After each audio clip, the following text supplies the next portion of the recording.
الحمد لله رب العالمين والصلاة والسلام على رسول الأمين وعلى آله وصحبه أجمعين أما بعد وعن أبي هريرة رضي الله تعالى عنه قال قال رسول الله صلى الله عليه وسلم أفضل الصيام بعد رمضان شهر الله المحرم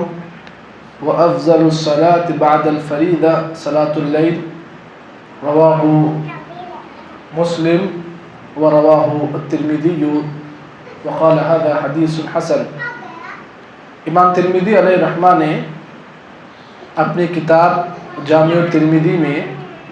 حضرت ابو ہریرہ رضی اللہ تعالی عنہ سے روایت کردہ ایک حدیث کو نقل کیا۔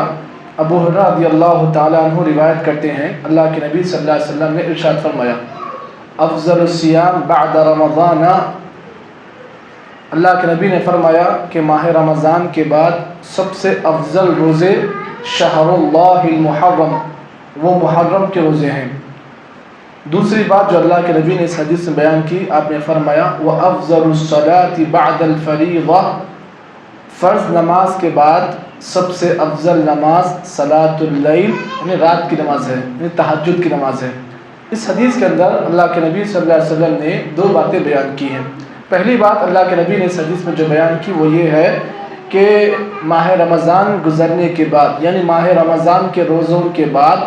اگر کوئی روزے افضل ہیں تو پھر وہ ماہ محرم کے دو روزے ہیں جنہیں ہم عاشورہ کے نام سے جانتے ہیں۔ ان دونوں روزوں کا رکھنے کا اہتمام کرنا چاہیے۔ اللہ کے نبی محمد عربی صلی اللہ علیہ وسلم نے خود ان دو روزوں کا اہتمام کیا، ان دو روزوں کو رکھا۔ جہاں پر اللہ کے نبی نے رکھا وہیں پر اللہ کے نبی صلی اللہ علیہ وسلم نے اپنے صحابہ اکرام کو ان روزوں کو رکھنے کا آپ نے حکم دیا۔ اللہ کے نبی صلی اللہ علیہ وسلم کی ایک آرزو تھی۔ آرزو کیا تھی؟ اللہ کے نبی نے فرمایا لَإِن بَقِيتُ إِلَى الْعَامِ الْمُقْبِلِ لَأَصُومَنَّ التَّاسِعَ، نبی اکرم نے فرمایا کہ اگر میں آئندہ سال اگر ماہ محرم میں زندہ رہوں تو میری یہ امید ہے کہ میں 9 اور 10 کا روزہ رکھوں۔ یہ اللہ کے نبی کی امید تھی۔ اب جو آنے والا روزہ ہے، جو اہم روزہ ہے جسے عاشورہ کے نام سے ہم جانتے ہیں، اور یہ عاشورہ کا دن یہ اتنا اہمیت کا دن ہے کہ اللہ رب العالمین نے اسی دن میں حضرت موسیٰ علیہ السلام اور ان کی قوم بنی اسرائیل کو اللہ تعالیٰ نے فرعون کے ظلم اور تشدد سے اللہ نے نجات دی تھی۔ گویا کہ یہ جو دن ہے عاشورہ کا دن، تاریخ میں اس دن کی بڑی اہمیت ہے، اس لیے کہ اللہ تعالیٰ نے اسی دن میں حق والوں کا ساتھ دیا اور ظالم اور جابر لوگوں کو اللہ تعالیٰ نے اسی دن میں اللہ تعالیٰ نے ہلاک و برباد کیا۔ فرعون کے ہلاک اور برباد ہونے کا جو واقعہ ہے یہ اسی دن میں ہوا، یعنی عاشورہ کا جو 10 دن کا جو 10واں محرم کا جو دن ہے، یہ عاشورہ کا دن اللہ تعالیٰ نے اس میں حق والوں کا ساتھ دیا۔ تو ہمیں اور آپ کو چاہیے عاشورہ کا یہ جو دن ہے یہ بڑا اہمیت والا دن ہے، کیونکہ اسی دن میں اللہ تعالیٰ نے ہمارے جو ہے صحابہ کرام کی اور اللہ کے نبی کی اللہ نے مدد کی۔ اور آج آپ جانتے ہیں کہ ہمارے جو مسلمان بھائی فلسطین وغیرہ میں، غزہ وغیرہ میں جو مسلمان پریشان ہیں، دشمن طاقتیں جو ہے روزانہ انہیں جو ہے ہلاک و برباد کر رہی ہیں، ان کی اولاد، ان کی عورتوں کے ساتھ جو ہے غلط طریقہ استعمال کیا جا رہا ہے۔ تو ہمارے جو مسلمان بھائی ہیں فلسطین میں اور غزہ میں، ہمیں اور آپ کو چاہیے کہ وہ بھی اللہ تعالیٰ کی مدد کے وہ محتاج ہیں، اور ظالم اور جابر طاقتیں جو ہیں روزانہ آئے دن ان کے اوپر حملہ کر رہے ہیں۔ تو ہمیں اور آپ کو چاہیے کہ اس دن میں ہم خصوصی طور پر ہمارے ان مسلمان بھائیوں کے دعا کریں جو فلسطین میں غزہ وغیرہ میں جو مسلمان ہمارے بہنیں، ہمارے مائیں اور ہمارے بھائی وغیرہ وہاں جو پریشان ہیں، ہم ان کے حق میں دعا کریں۔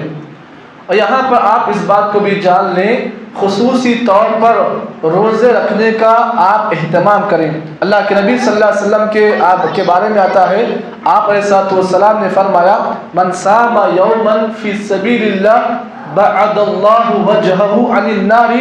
70 خریفہ۔ اللہ کے نبی نے فرمایا کہ جو کوئی آدمی اللہ تعالیٰ کی رضا کے لیے اللہ کے راستے میں ایک دن کا روزہ رکھتا ہے تو نبی اکرم نے فرمایا کہ اللہ تعالیٰ ایسے آدمی کے چہرے کو جہنم کی آگ سے 70,000 سال اللہ دور رکھے گا۔ تو ہمیں اور آپ کو چاہیے یہ روزہ جو ہے یہ انسان کی شہوت پر، انسان کے خواہشات پر روک لگانے کا روزہ ایک بہترین ذریعہ ہے۔ انسان کبھی کبھار اپنے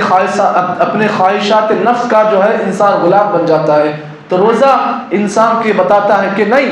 تو نفسانی خواہشات کا پیروکار نہیں ہے، بلکہ روزہ انسان کو نفسانی خواہشات سے روکتا ہے اور روزہ انسان کو اللہ کے قریب کرتا ہے۔ اسی لیے ہم کو اور آپ کو چاہیے کہ روزوں کا خصوصی طور پر اہتمام کریں، کیونکہ جو 2 روزے ہیں، عاشورہ کے جو 2 روزے ہیں ماہ رمضان کے بعد، ان روزوں کا جو ہے بہت بڑا مقام ہے۔ اللہ کے نبی کے صحابہ کے بارے میں آتا ہے کہ آپ علیہ الصلوۃ والسلام اور صحابہ کرام رمضان کے روزوں کی فرضیت سے پہلے ان 2 روزوں کا خصوصی طور پر اہتمام کرتے تھے۔ جب ماہ رمضان کے روزے فرض ہوئے تو پھر اللہ کے نبی صلی اللہ علیہ وسلم نے کیا کیا، ان روزوں کا جو مقام تھا ماہ رمضان کے فرض روزوں کے بجائے ان کے مقام کو جو ہے اللہ کے نبی نے وہ روزوں کا مقام دے دیا، کیونکہ ماہ رمضان کے روزے فرض ہیں اور یہ جو 2 روزے ہیں یہ نفلی روزے ہیں۔ تو ہمیں اور آپ کو چاہیے کہ ہم روزوں کا اہتمام کریں، خصوصی طور پر ماہ رمضان گزر گیا، اب رمضان گزرنے کے بعد ماہ محرم زندگی میں آ چکا ہے، اور خصوصی طور پر جو عاشورہ کا دن ہے یہ بڑا تاریخی دن ہے۔ ہمیں اور آپ کو اس دن میں اللہ سے خصوصی دعائیں کرنے کا اللہ کے نبی نے حکم دیا ہے۔ اللہ سے دعا کریں کہ اللہ تعالیٰ مجھے اور آپ کو اللہ اور اس کے رسول کے بتائے ہوئے طریقوں کے مطابق